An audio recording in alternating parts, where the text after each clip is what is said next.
Good morning, 3:30 Talk Radio. It's Thursday. I'm Darryl Morris. Time to get into the weekend's films then. What's to watch on the big screen with our man, Van Connor. Van, hi, how are you, sir? All good, Mr. Morris. How goes it on your end, sir? Yeah, very good. I went to see Greed at the weekend. Excellent. The new Steve Coogan film that we were chatting about last week, and I really enjoyed it. It was really good. I think a lot of what you said was rang true. I wonder if, like, it was kind of... Yeah, it was good. It wasn't sort of it's not the greatest film in the world ever, but it was very enjoyable. The points that were made were very, timely and felt quite urgent. It felt like it had a real good moral kind of compass to it as well. I wonder if it took a really weird turn, and a twist that I won't give away. But I think you know what I'm alluding to. I wonder if there was a point in the film where I was like, oh no, it's got ridiculous. It's gone to a ridiculous place. Do you know what I mean? I do know what I mean, but having said that, you say it can't be, the best film and most fun film in the world, because we both know that 24-hour party people exist. So, yeah. There's that. Yes, exactly. That is true. But a good watch, an enjoyable watch, I think. Worth it if you've got a spare Saturday afternoon. Right, on to this week, Van. Let's start with the true history of Kelly Gang, shall we? Yes, so the true history of the Kelly Gang, did you ever see Ned Kelly years ago with Heath Ledger? No. Because that's really my only knowledge of Ned Kelly. Apparently he's one of the most profiled figures in Australian history, and he's depicted as generally as a sort of Australian answer to Robin Hood in a sort of strange way. So what we get here is what purports initially, it says, none of this is true. And then the title comes up and says, The True History of the Kelly Gang. So they're obviously having a bit of fun with it. What you've got is the story of the infamous Kelly Gang, who were outlaws and I think they were bushrangers, I think they were called. Basically, rebels who fought up against the British in 18th century Australia, depicted here largely through the prism of George Mackay, who most of us remember recently from having been in 1917, and how he assembles his gang. His merry band here includes the likes of Nicholas Hoult. His sort of begrudging mentor figure initially is Russell Crowe. Essie Davis is in there as well. I've got a clip for you that sort of sets the tone of what is one of the most anarchic and wild movies you're going to see for quite a while. You're not the man you pretend to be. You're a boy looking for a captain to tell him what to do. You're a son of Steve. We're rebels, warriors. And you all wear dresses. Nothing scares a man like crazy. You boys want to build an army? You're bloody bulletproof, boys! Are you Dave your mummy? Don't. Not now. Nice, I like it. It's bonkers, it really is. It's written and directed by Justin Cazell, who gave us that really out there version of Macbeth about 5 years ago. He followed it up with the less successful Assassin's Creed movie adaptation, to be fair, but he's always been quite a promising director. Australian guy, hence a sort of attachment to the subject matter. What he's gone for here is, like I say, wild and anarchic. It's at one point like a needle drop away from being the 21st century answer to Plunkett and McLean, but on the other hand, it's got something of a Sam Peckinpah kind of a vibe to it as well. So Paul Ross would absolutely love this. It is hyper violent, it's gritty, it's nasty. The performances are just all spittle flying at the lens, really in your face. It's really grimy. I think it's a really good time. However, like Plunkett and McLean, which is for me the obvious comparison with it, this is something of a divisive film in terms of just how down the middle that wild streak is really going to play. I think a lot of people will struggle to adjust to it. I think they'll find it a bit too out there. And if you take it on its own merits, it's great. If you don't, it's a little bit shaggy around the edges. Right, I see. And that is very Justin Crusoe, isn't it? Because I mean, I enjoyed Macbeth actually.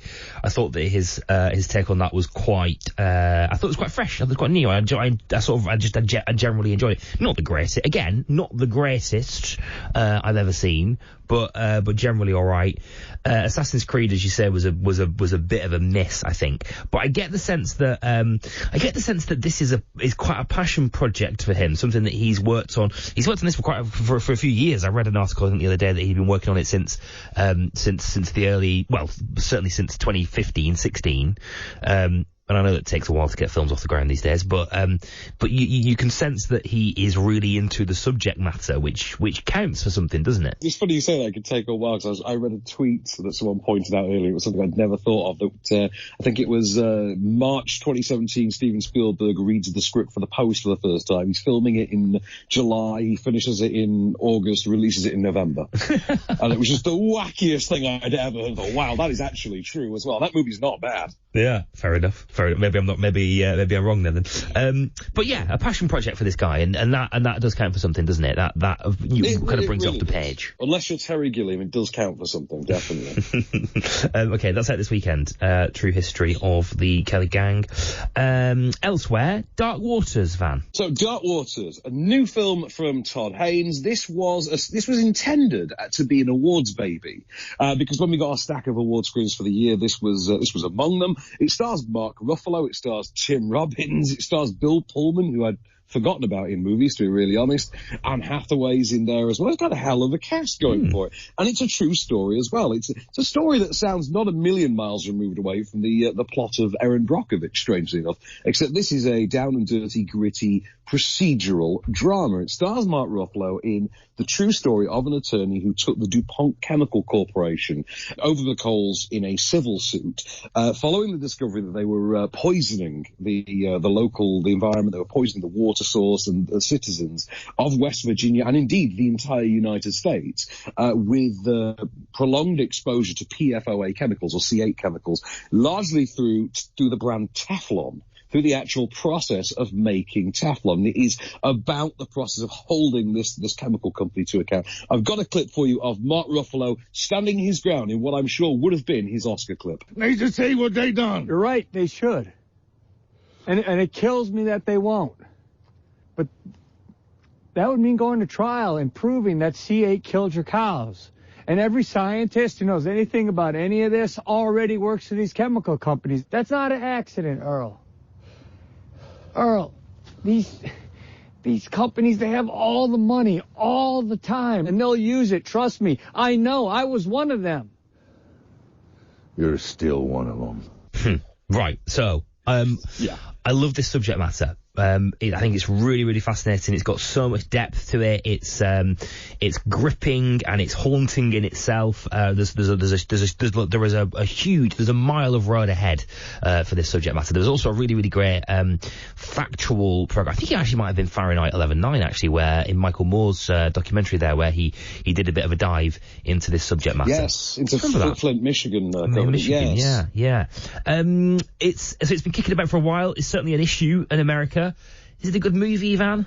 I don't think it's a very good movie, to be fair. I think Todd Haynes, directs it well, and I think Mark Ruffalo is great in it. When is Mark Ruffalo not great? I think the story, as you say there, the story has, a mile of road ahead of it. It's a fascinating story. And having it laid out for you, all in one go, as it's done here, because obviously we live through these stories and we get bits and pieces through rolling news and things like that over the course of decades. And this is a story that, is pretty much still going on in some elements. I mean, he's still in court fighting this today. Not to give away the ending or anything, but this doesn't exactly have what you call a clean-cut ending. The problem with it is it's a very sterile film, and Mark Ruffalo is going for it with all that passion and vigour that the film itself otherwise simply doesn't have. It wants to be Spotlight, but the bulb isn't quite bright enough, if you know what I mean. Yeah, and because Spotlight did a really brilliant job of taking on, of being kind of a little bit what Greed was trying to kind of be, if we were to link it back to that film last week. Have a real sort of moral base to it, tell a moral tale, convince you of something, perhaps change your mind on something.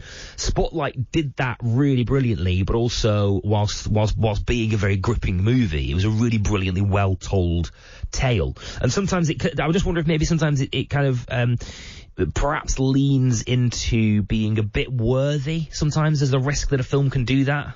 I mean, for me personally, I came out of the film at the end and just thought that is a film that has been precision crafted for awards contention, rather than let's make an entertaining film in its own right. We saw this when Cats came out as well. Let's just craft something that has been designed to be for your consideration rather than for your actual entertainment and interest. And I think that's a serious problem when building any film. I read an article earlier on about this actually, and about it being Oscar bait, and how how there was how basically they obviously didn't bite on this, and the drama formula has basically stopped working for Oscar bait films. Well, very much so. Like I said to you before that clip, this would have clearly been his For Your Consideration clip, because you know the exact bits to look for now. It's the old Wayne's World joke when he's doing the crying moment and the caption comes up and says, you know, Oscar clip. It is exactly that now. We kind of know the formula, we know the scenes, and we know how the films are constructed. Dark Waters is very much a film like that. Don't get me wrong, I expected it to be a lot worse than it was from friends of mine who'd seen it at earlier screenings. But I thought, you know, it was interesting because the story is interesting. The film itself, though, isn't that good. It's just not well written enough. You don't particularly, but you care about no character in this other than Mark Ruffalo, which is very interesting given that he's there, you know, meant to be inspiring us to care about, you know, all of these other people. And it just never comes together. It's interesting, isn't it? If you look across the board at what didn't do very well at the Oscars, if you consider 1917, certainly, Joker to a degree, Parasite bucks the trend on this one. It's very visual. It's very big box office visual, as opposed to being these kind of nitty gritty story drama based films that are doing quite well both at the box office and in terms of awards as well. Would you agree? I think so. It's been a very interesting spree for awards contention the last few years. You look at the things, like you say, it is now a lot more of a technical thing, the Oscars. It's where the acting categories become a lot more fascinating because they stand in complete contrast to the actual films that go up for awards. You and I spent Oscar night together, and we know we were expecting 1917 to be up for a lot of awards that Joker wasn't, for instance. You know, obviously it was up for those, but we didn't expect it to come anywhere near close to winning those, but we all thought it'll get that acting nod. The interesting thing here is there's a strange coincidence at work as well. This is the second movie in 6 years in which Mark Ruffalo has gone after someone with the DuPont family name. And the first time around, he got a Best Supporting Actor nomination for it. So, you know, you sort of think that, was he trying to do exactly the same thing again? Was that the intention? It's an interesting sort of, it's an interesting thing to ponder. Yeah, quite. Okay. While we're due, Invisible Man. Okay, brace yourself, because different end of the spectrum entirely. Okay. This one's terrific. Right. Okay. Yeah. So, latest reimagining, reinterpretation, remake, whatever you want to call it. I would call it a reimagining of H.G. Wells's novel. Here, recast as a sort of sadorsexual, toxic male-driven horror thriller. It is, the premise around this one is the toxic boyfriend / mad scientist is essentially the world's foremost leader in optics technology. He has something of a domineering relationship with our central character, played by Elizabeth Moss, who in one of the tensest opening scenes of a movie you will ever see, basically stages her escape from his, you know, fortress-like home, only to discover that weeks later that he has taken his own life.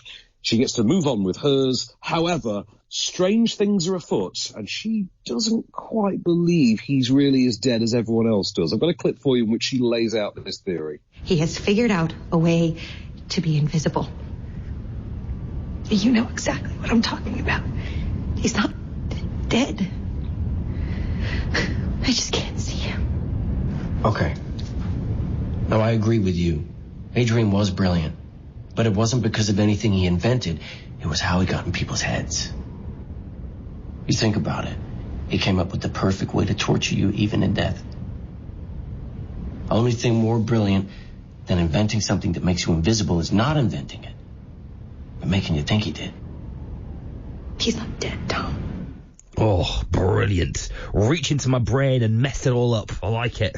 Oh, it really does as well. This is actually really masterful stuff. So, first of all, written and directed by Leigh Whannell, who, you know, came to prominence through the Saw franchise in the early years of this century, has gone on to direct things like the Insidious movies, sort of that kind of ilk, but most recently directed Upgrade, which was a sort of dark, almost steampunk reinterpretation, sort of nanotechnology version of RoboCop with Logan Marshall Green, which is absolutely one of my favourite actions of the past sort of 5 years. Here, what he's done is he's gone full masterstroke on us, and he's constructed something that owes a great debt to things like, Shyamalan's work, John Carpenter, even Hitchcock at times. A lot of use of the frame, a lot of use of empty space to just instill absolute dread. And he does it not so much in a standard horror movie way, but by simply leaving it to your brain to interpret why you should be absolutely terrified.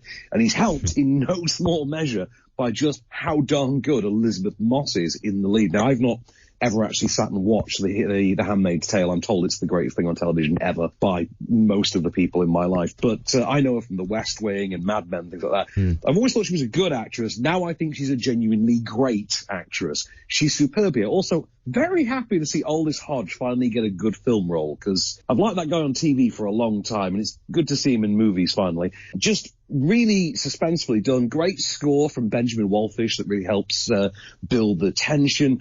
I genuinely, I put it this way, I'm going to say the most ironic thing you can possibly say about a movie called The Invisible Man. It is a must-see. You have to see The Invisible Man. Great, excellent. And I really like it when you sort of hand it over to my brain to fill the gaps, because boy, does that fill it with some weird things.